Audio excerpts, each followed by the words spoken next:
Vamos abrir a palavra de Deus no capítulo 21 de Mateus. E leremos este texto nos versos 28 a 32. Do 28 a 32. Mas que vos parece, disse Jesus. Um homem tinha 2 filhos. E dirigindo-se ao mais novo, disse: Filho, vai trabalhar hoje na minha vinha.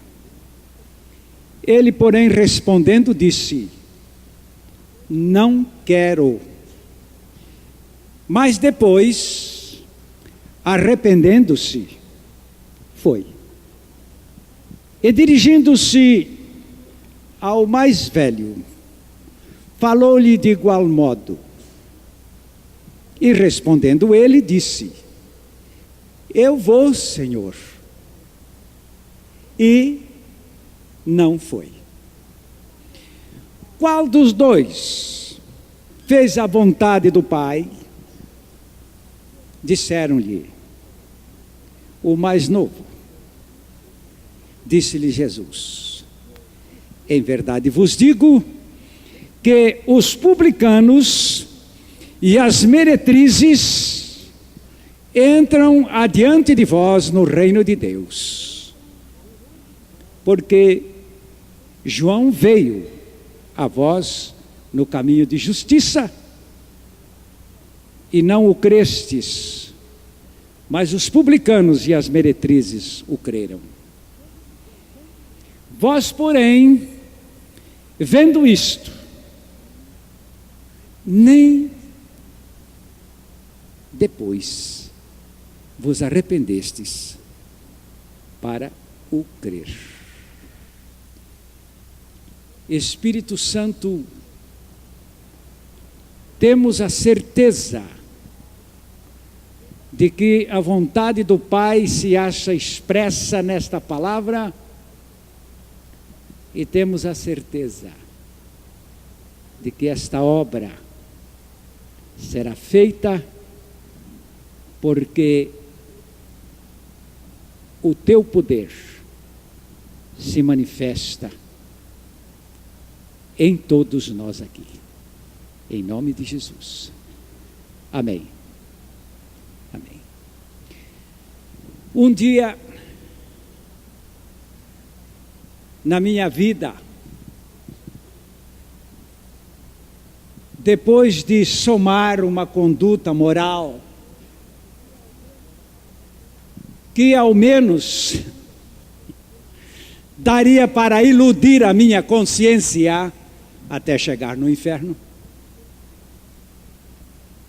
eu descobri que eu era, contudo, um pecador definitivamente condenado. E a palavra de Deus tocou-me contundentemente com esta expressão: aquele que comete o pecado é do diabo. Eu resolvi tratar com Deus desta vez acerca do meu pecado. Porque a minha única posição foi descer humilhado, reconhecendo que, não obstante ser membro de uma igreja, então há muitos anos,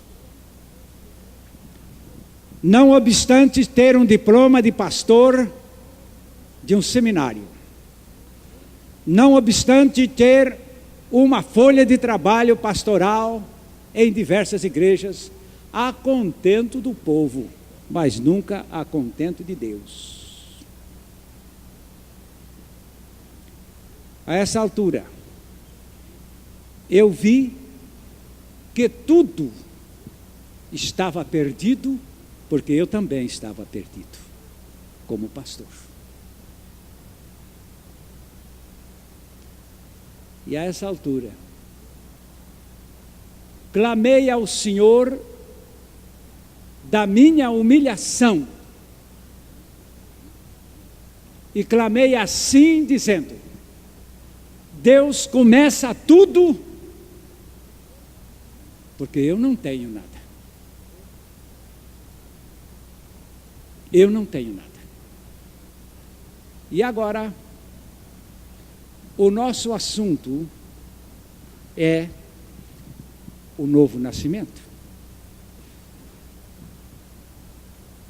Mas eu quero contar a todos os presentes uma das muitas experiências que tenho encontrado nas diversas pessoas. É bom observar, principalmente quando nós temos a convicção de que este púlpito seja de mármore, então a gente já tem um ponto básico para considerar tudo que não é mármore. Porque quando você encontra a experiência com a verdade, você tem condição agora para julgar o que não é a verdade. Às vezes, a coisa vem reluzindo como ouro, mas é latão. Deus não nos deixa confusos. E agora a palavra vai nos trazer mais esta verdade preciosa, mas eu quero citar um jovem. Eu preciso conversar com o senhor. Digo, como não? Quando esse moço começou a conversa, eu notei o seguinte: esse moço tem no fundo de seu ser, de seu caráter, uma sinceridade maravilhosa. E ele me disse: pastor, eu sou nascido num lar evangélico. Frequento a igreja desde o colo da minha mãe. Quando descobri na minha vida o pecado, eu comecei a perceber que a coisa estava errada. O meu tradicionalismo religioso não me levara a experiência alguma.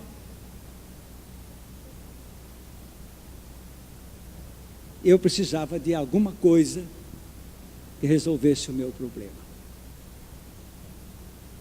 E depois, pastor, em boa hora surgiu esta mensagem do novo nascimento.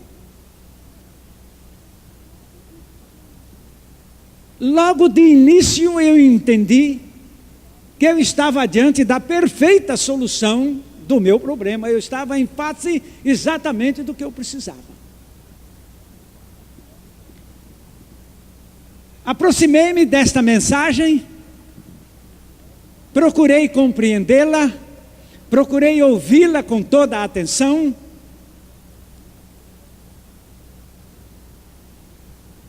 E a certa altura, eu pude, pastor, também confessar que Cristo me atraiu, que eu morri com Cristo,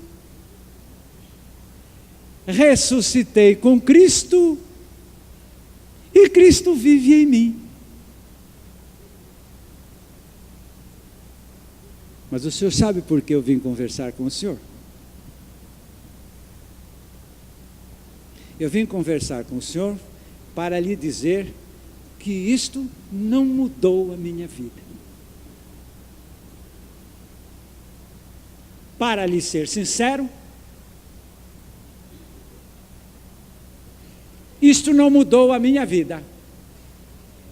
E sabe o que mais aconteceu? Eu hoje me acho numa confusão tão grande, porque nas primeiras expectativas eu pensava que o tradicionalismo religioso me libertasse. Não resultou em nada. Agora vem esta mensagem de novo nascimento, abracei-a com todo o prazer, com todo o carinho, com toda a garra, e agora chego a esta conclusão, que também não resolveu o meu problema. O senhor não acha que nós devíamos conversar um pouco? O senhor tem alguma informação para me ajudar nesse ponto? Digo, tenho, moço. Enquanto você estava contando a sua experiência, eu estava percebendo o Espírito Santo falando ao meu coração. Olha aí, está vendo? Está vendo? No entanto, falta-lhe a experiência, na experiência, o ponto principal.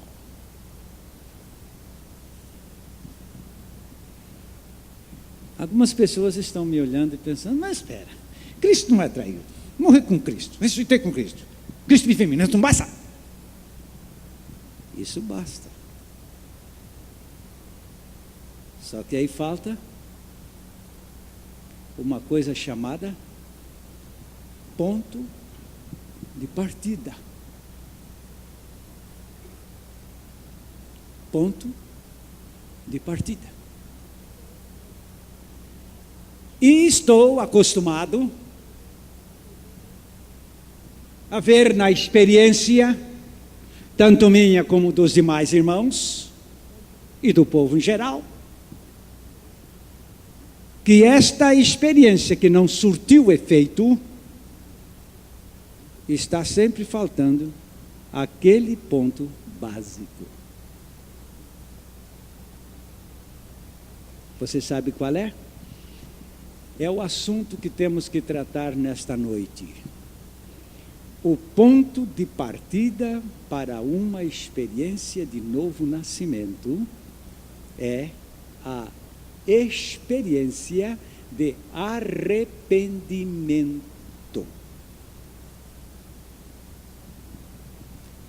Se você não entender, ore a Deus para que te revele a palavra, porque diz o texto, então abriu-lhes o entendimento para compreenderem as Escrituras. Deus abre o entendimento para que se conheça o que Ele quer dizer. E agora? Mas o que é o arrependimento? O arrependimento, na língua grega, se expressa por duas outras palavras, metá e noian. Metá é a transformação. E noian é mente, gosto, sentimento, emoção, decisão. Aborda todo isto aqui, no termo noian. Vontade está envolvida aí. É a mudança disso tudo na pessoa. O indivíduo não é capaz de realizar um auto-arrependimento. Mas ele é isso. E agora, vamos em primeiro plano definir esta expressão pecado.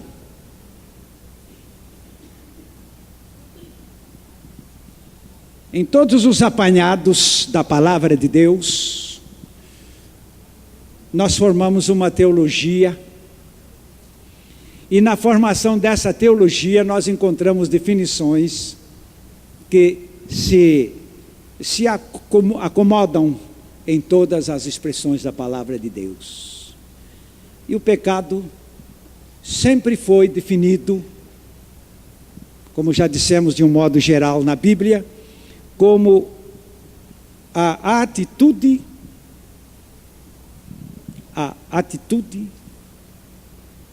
de um ser moral, livre. A palavra livre aqui é livre-arbítrio. Livre para escolher. A palavra arbítrio significa direito, ou por outra, primeiro poder de escolha, depois direito de escolha e depois responsabilidade pela escolha. Pecado é a atitude de um ser moral e livre contra a vontade do seu Criador, contra a vontade de Deus. De modo que muitas vezes uma pessoa está contente com o pecado, mas está ofendendo a Deus com aquilo que bem lhe agrada. Nós temos pessoas que estão prosperando com a mentira. Nós temos pessoas que nem querem ouvir o Evangelho, porque se ouvirem o Evangelho, vão perder esse meio de progresso ou de prosperidade que está aí no seu hábito. E daí, outros casos de pecados em que o indivíduo prefere ficar nele. Prefere ficar nele. Em João capítulo 3, verso 19, onde diz o texto sagrado, definindo a atitude de todo mundo com relação ao seu próprio pecado. O julgamento é este, que a luz veio ao mundo e os homens amaram mais as trevas do que a luz, porque as suas obras eram más. Vemos aqui a definição desta atitude humana para com o seu próprio pecado. O indivíduo diz aí, eu peco porque eu amo o pecado. Eu tenho uma natureza perversa, mas concordo com ela, sou coerente com ela. Sinto-me bem com ela. É o que Jesus está dizendo aqui. De modo que o pecado é uma ação voluntária. Se não for voluntária, não é pecado.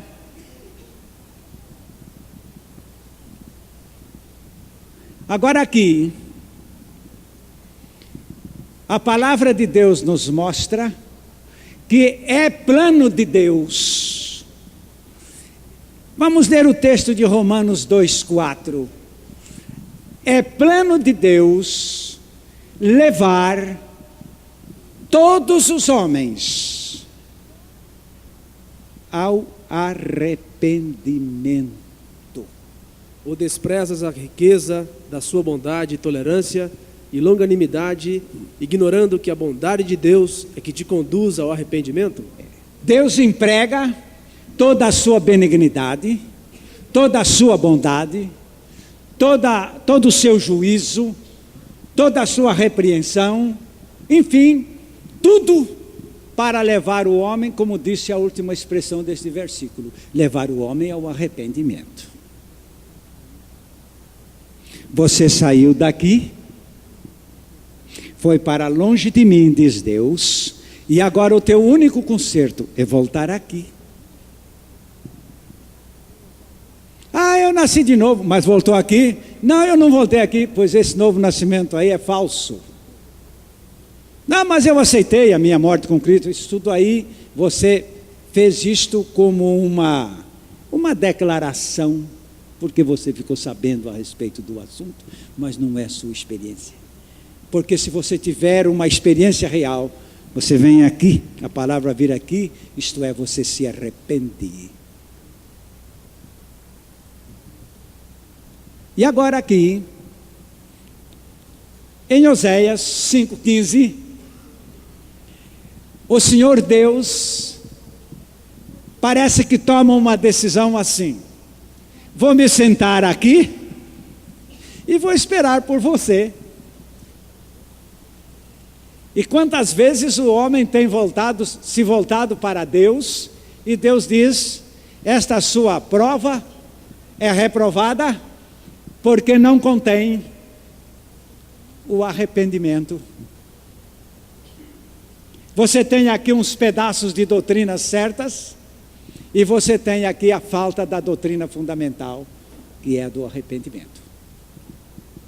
Irei e voltarei para o meu lugar, até que se reconheçam culpados e busquem a minha face. Estando eles angustiados, cedo me buscarão. O Senhor Deus ainda continua com esta expressão: e não venha para cá com o seu pecado, não venha para cá. Isaías 59:2, não venha, não procure se aproximar. Mas as vossas iniquidades fazem separação entre vós e o vosso Deus, e os vossos pecados encobrem o seu rosto de vós, para que vos não ouça. Há pouco tempo um homossexual veio me declarar o seguinte: mas eu faço parte dos louvores do Senhor. Eu disse: você faz parte do outro lado. Que outro lado? O outro lado de lá, quando Deus disse que o seu pecado lhe separa do Senhor. Mas e os meus louvores? Eu toco bateria muito bem, pode tocar até violino, meu filho. O que você se lembre é que Deus jamais aceitou esta sua dedicação, porque o seu pecado lhe tem colocado fora da presença de Deus. E não adianta tentar voltar com estas seduções. Eu sei de gente que consagra, já não é mais cruzeiro, dólares e dólares. E Deus está dizendo: de que me serve esta contribuição? Em Isaías capítulo 1, nós temos Deus ali contando uma série de coisas, dizendo: vocês vêm aqui me oferecer o quê? E ele cita aí uma porção de coisas. Comparecem aqui no meu culto, vêm aqui com as vossas solenidades, sem o arrependimento, vocês não podem se aproximar de mim. Isaías 1:13 deverá ser o verso principal, mas esse texto aí é de 11 até 15, mas vamos ficar com o 13. Não continueis a trazer ofertas vãs, o incenso é para mim abominação, e também as suas luas novas, os sábados e a convocação da congregação. Não posso suportar iniquidade associada ao ajuntamento solene. Deus é onipotente, não é? Soberano. Deus é soberano, irmão? Soberano. Agora eu tenho aqui o soberano dizendo: eu não posso. Mas o que significa? É que esse soberano pode todas as coisas? Pode, mas ele disse: eu não posso. Ou ele está mentindo? Não, ele está falando a verdade. Ele é o onipotente que declara aqui: eu não posso. Há uma porção de textos na Bíblia onde Deus diz: eu não posso. Não posso mentir. Não posso suportar iniquidade. Se eu disser que eu posso, sabe o que vai acontecer? Não serei mais Deus, porque serei um pecador como o diabo. Mas ele não pode. Agora, meus amados, então o homem tem que ser levado a um arrependimento para se harmonizar com este Deus que não pode suportar iniquidade. No capítulo 17 de Atos, nós temos esta pregação que intima o mundo inteiro. Verso 30. Intima o mundo inteiro a se arrepender. Ora, não levou Deus em conta os tempos da ignorância. Agora, porém, notifica aos homens que todos, em toda parte, se arrependam.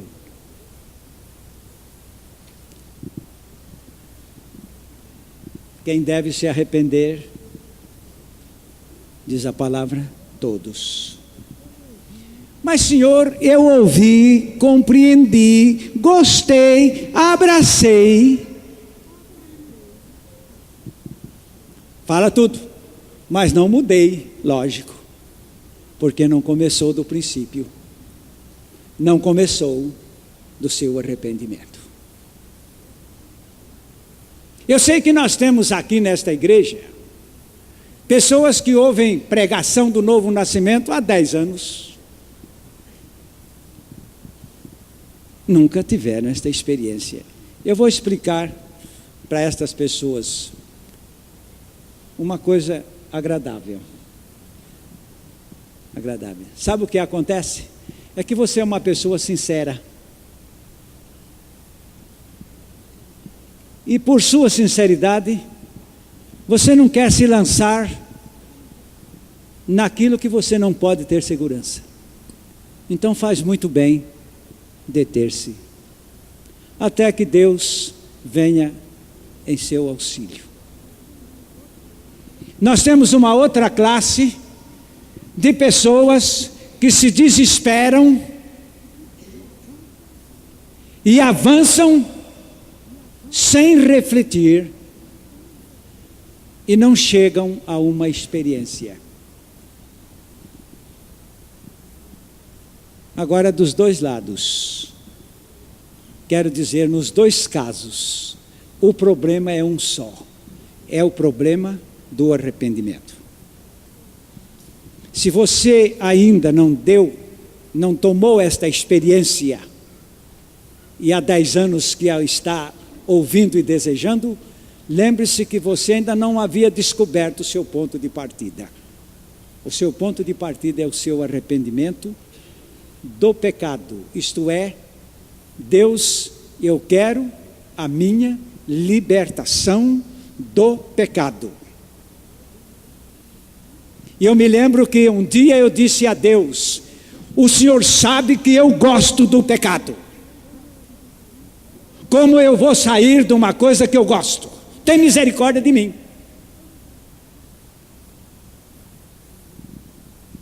É aí o tempo da mão divina entrar em ação.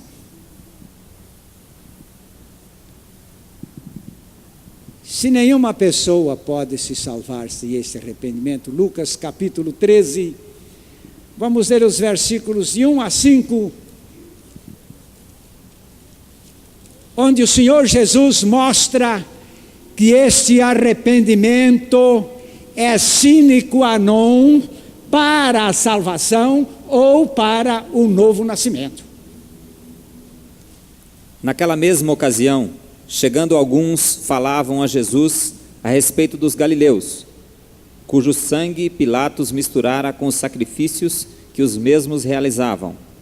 Ele, porém, lhes disse: pensais que esses galileus eram mais pecadores do que todos os outros galileus, por terem padecido estas coisas?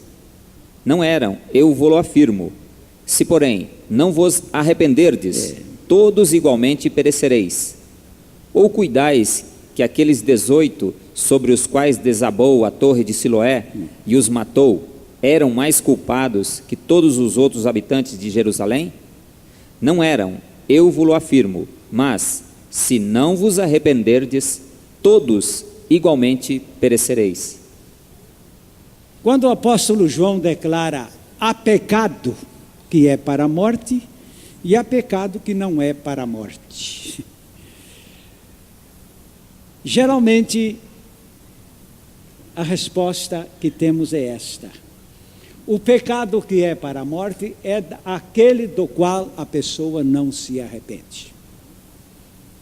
E o pecado que não é para a morte é o pecado de que a pessoa se arrepende. De modo que um homem mata 10 e se arrepende. O outro rouba uma agulha e acha que por uma coisa tão insignificante não precisa se arrepender. É isto que a palavra de Deus então nos mostra aqui. O Senhor Jesus declarando que se vós não vos arrependerdes, esta lata chamada novo nascimento, sem arrependimento,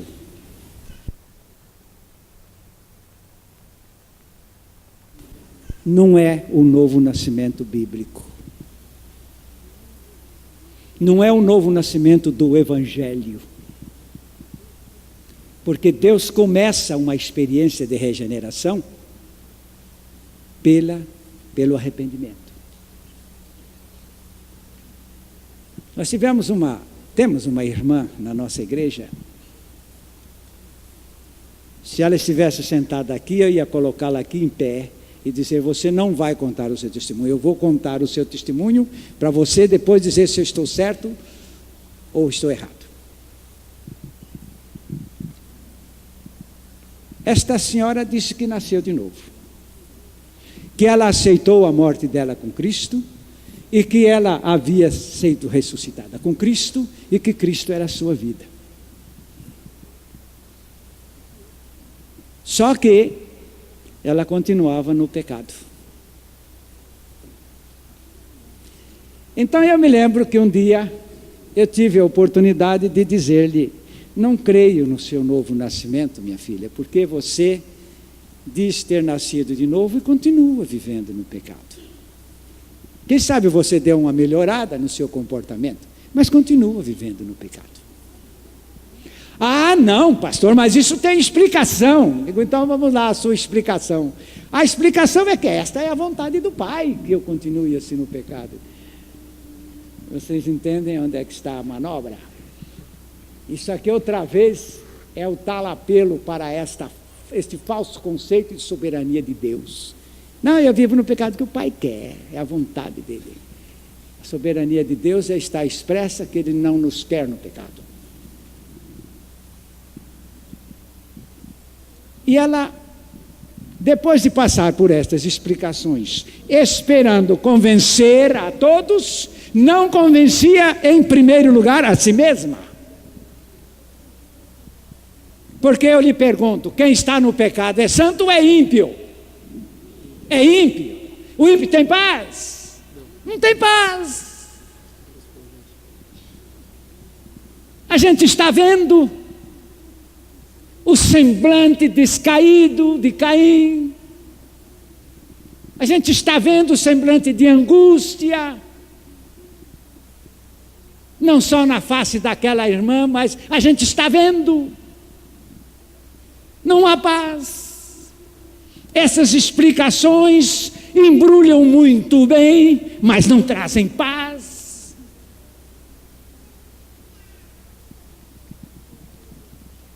Teólogos malabaristas, capazes de torcer a verdade do Senhor, mas não trazem paz. O texto diz: se torcem, mas torcem para a sua própria perdição. Usamos de muita franqueza com esta irmã. Ela por várias vezes saiu de nossa casa pisando alto, tanto comigo como com a minha esposa, magoada. A gente tinha a impressão: ela não vai voltar mais. Passava uma semana, 2 semanas, dali a pouco estava lá de novo. E então tivemos que ajudá-la. Mas um dia esta irmã, nós estávamos em viagem, nos telefonou.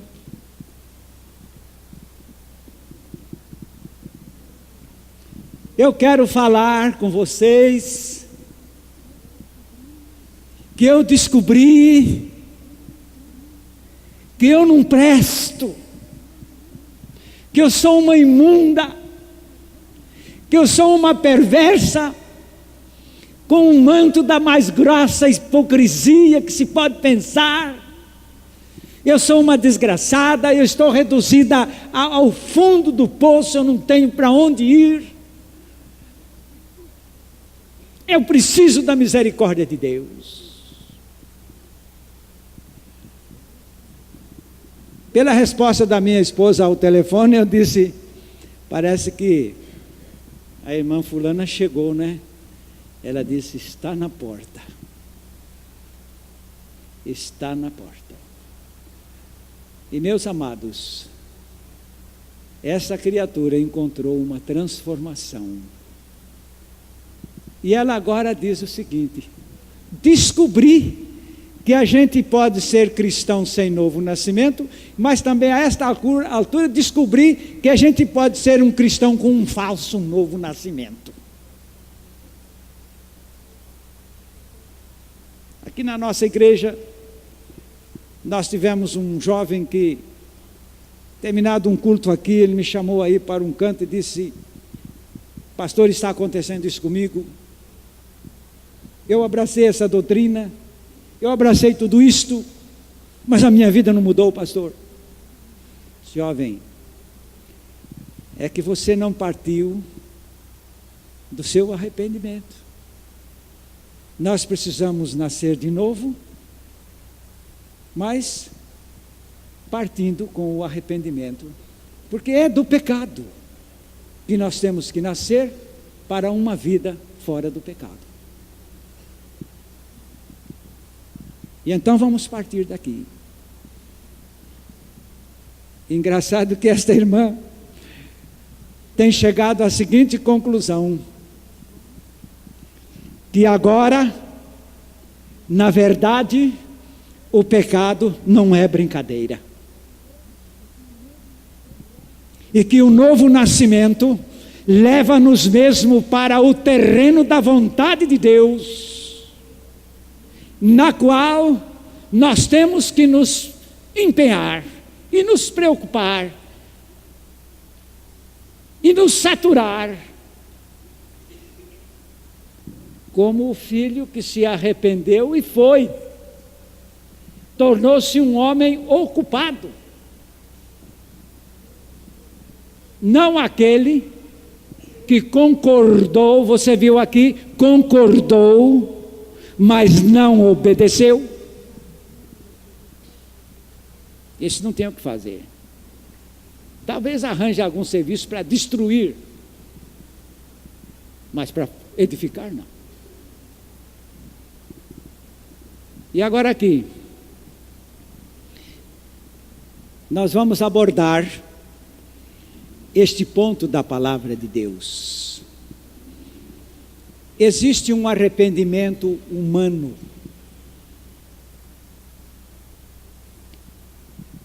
E este arrependimento, meus irmãos, não vale nada.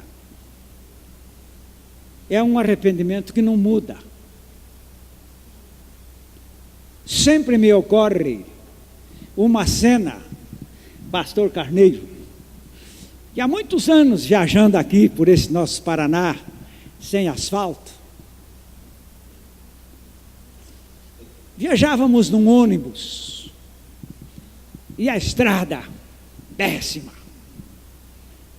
e inclinando-se para aqui, inclinando-se para ali, e soco e mais coisa. E entrou no ônibus um cidadão com uma pasta, dessas pastas alta assim, quadrada. Não sei se estava pesada, mas de certo estaria, porque eu vou continuar a história. O ônibus lotado, e este senhor muito conversador, muito falador, e cumprimentou a todo mundo no ônibus, né? Já se vê que era um homem muito extrovertido. E ele chegou com aquela pasta, parecido com a pasta do Zeli, e colocou em cima no bagageiro aquela pasta. E vamos de ônibus, e sacode daqui, sacode dali, a pasta despencou de lá de cima do bagageiro e vem na cabeça do passageiro que estava aqui do lado de fora do banco. Pã! Foi ao corredor. O homem de lá viu: oh, meu amigo, eu sinto muito, o senhor me perdoe, o senhor me desculpa, mas que coisa, mas imagine, e pegou a pasta. O senhor se feriu? Não, está doendo um pouco, não é mais, parece que ela não pegou de canto, né? Felizmente, né? O senhor me desculpa muito, viu? E pegou a pasta e colocou lá no mesmo lugar. E os solavancos, de novo, endereçam a pasta à mesma cabeça. E lá vem o homem todo sentido, entenderam? Todo magoado, todo triste, eu sinto muito. E pois não, e o que aconteceu? Não, parece que ainda não veio de canto, né? Tá bem, então, tá bem, tá bem. E quando o homem foi levantar a pasta, o cidadão ficou em pé e disse: meu amigo, o senhor não está sentido, não. Porque se o senhor estivesse sentido, o senhor não poria mais essa pasta ali em cima. O senhor está certo que colocando ali novos balanços do ônibus, a pasta vem de novo para a minha cabeça. O senhor não está arrependido, não. O senhor não está sentido, não. Você entende o que é isto? Sentimento não é arrependimento. Lá em casa a mulher briga com o marido, dirige-lhe uma porção de ofensas, depois ela sente aquilo e vai lá para o quarto chorar, chora. E depois, de manhã, à tarde, temos um novo encontro, uma nova briga, e ela continua fazendo tudo aquilo contra o que chorou de manhã. Isso é do lado da mulher, é do homem também. Ele sai de manhã, não é? Ele deixa uma briga feita e vai para a rua dizendo: eu estou tão sentido, estou tão magoado, ofendendo a minha esposa, a mãe dos meus filhos, uma pessoa que eu devia amar, não é verdade? E fica tão constrangido, chega até, passa o semáforo sem observar, não é? Tão aborrecido, dali a pouco erra até a porta do escritório onde teria que entrar, e isso tudo de aborrecimento por causa daquela. E quando volta à tarde, nova briga do mesmo jeito, porque o arrependimento não é sentimento, o arrependimento é mudança. A palavra está dita aí, é metanoia, que significa mudança mesmo. O arrependimento não é o novo nascimento. O arrependimento é a base onde Deus começa a obra do novo nascimento.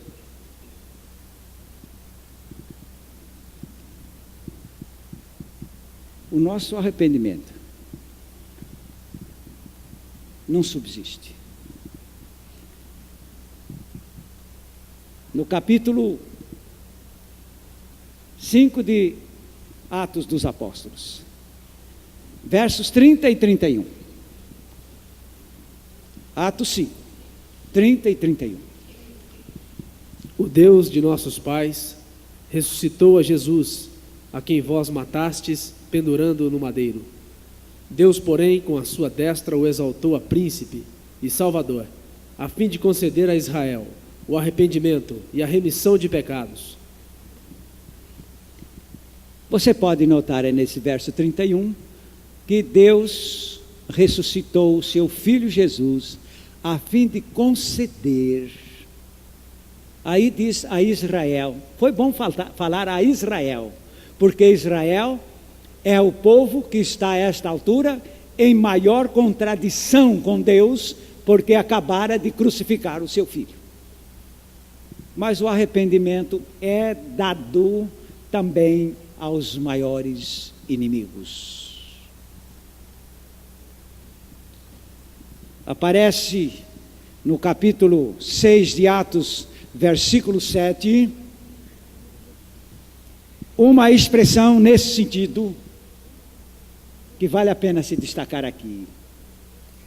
Crescia a palavra de Deus. Em Jerusalém se multiplicava o número dos discípulos. Também muitíssimos sacerdotes obedeciam à fé. Esses muitíssimos sacerdotes aí era daqueles que participavam da condenação do Senhor Jesus Cristo desde lá do Sinédrio, e que vinha persuadir a multidão a gritar: crucifica-o, crucifica-o, lá na audiência do governador Pôncio Pilatos. Mas aqui diz a palavra, eles também ganharam o arrependimento, e diz o texto, vieram obedecer à fé. São vidas realmente mudadas, porque foram regeneradas à base de arrependimento. No capítulo 11, verso 18 deste livro de Atos, diz-nos que este arrependimento é dado a todo mundo.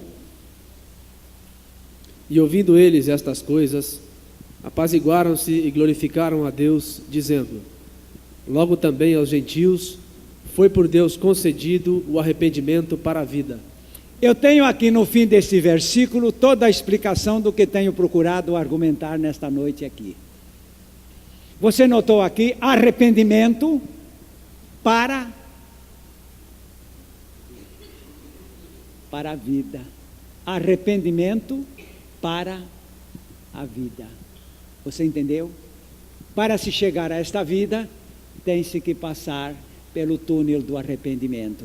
Mas alguém quer chegar lá sem passar por aqui. Quer a vida sem o arrependimento. É isso que está transtornando muita gente. O Senhor me mandou pregar isto aqui, dizendo: você que tem abraçado um novo nascimento, não chegou a uma experiência satisfatória. Lembre-se que o que lhe faltou foi partir desse ponto chamado arrependimento. Porque aqui diz o texto que o Senhor deu arrependimento para a vida, o negócio deu certo. E agora, como Deus nos dá este arrependimento? Em primeiro lugar, é a pregação do Evangelho. Do Evangelho. Marcos 1:15. É a pregação do Evangelho em primeiro lugar. Dizendo: o tempo está cumprido e o reino de Deus está próximo. Arrependei-vos e crede no Evangelho. Muito bem. Agora, este Evangelho, nós precisamos tomar cuidado, meus irmãos, porque há muitos evangelhos. Cada anticristo tem um evangelho.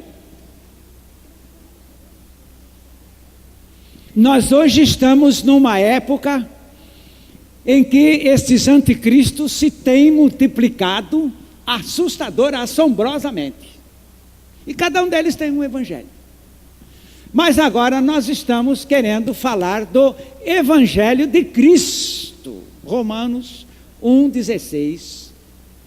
Este Evangelho de Cristo é o autêntico.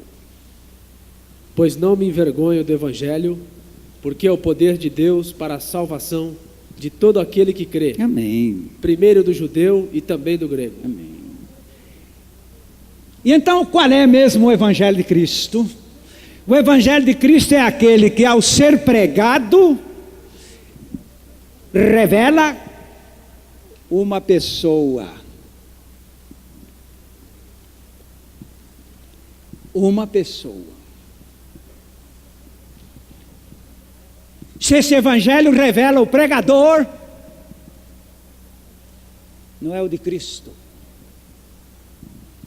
Se esse Evangelho revela a cultura do pregador, não é o de Cristo. Se esse Evangelho é um entretenimento para o auditório, não é o de Cristo. Bem-aventurados os pregadores que pregam Cristo. Atos capítulo 8, versículo 5. Não achou? Felipe, descendo à cidade de Samaria, anunciava-lhes a Cristo. A Cristo. Eu estou agora apresentando a vocês uma pessoa. Esta pessoa é Cristo, o único que pode levar-nos ao arrependimento. E agora então eu quero destacar este ponto. Quando você ficar sabendo quem é o Senhor, você vai ter o arrependimento. Isaías capítulo 6, versos 1 e 5. É o conhecimento do Senhor que nos leva ao arrependimento. No ano da morte do rei Uzias, eu vi o Senhor assentado sobre um alto e sublime trono, e as abas de suas vestes enchiam o templo. Então disse eu: ai de mim, estou perdido, porque sou homem de lábios impuros. Habito no meio de um povo de impuros lábios, e os meus olhos viram o Rei, o Senhor dos Exércitos. Isaías conhecia muita teologia, profetizava muita coisa importante, mas naquele dia, diz o versículo 1 aí, que quando ele viu o Senhor, você sabe quem foi mesmo que ele viu? É o verso 6. Eu não sei qual é a pessoa que seria capaz, neste momento, em que se chegasse aqui com esta notícia, o presidente da República dos Estados Unidos do Brasil vai se apresentar aqui para cumprimentar a cada membro da igreja. Então, imediatamente, você pensaria em como se apresentar, como você está. Eu sei que há pessoas aqui tão briosas que prefeririam não ter um encontro com o presidente, porque não estão em condições. Foi isto que o profeta Isaías reconheceu, disse: quando eu vi o Senhor, eu pensei em mim. Eu pensei em mim, mas não considerando que eu estava apto para estar na sua presença. Eu me considerei um desgraçado, eu me considerei um humilhado, eu considerei um homem sob um ai. E ai de mim, não é ai não é ai de AIDS, não. É ai de mim mesmo.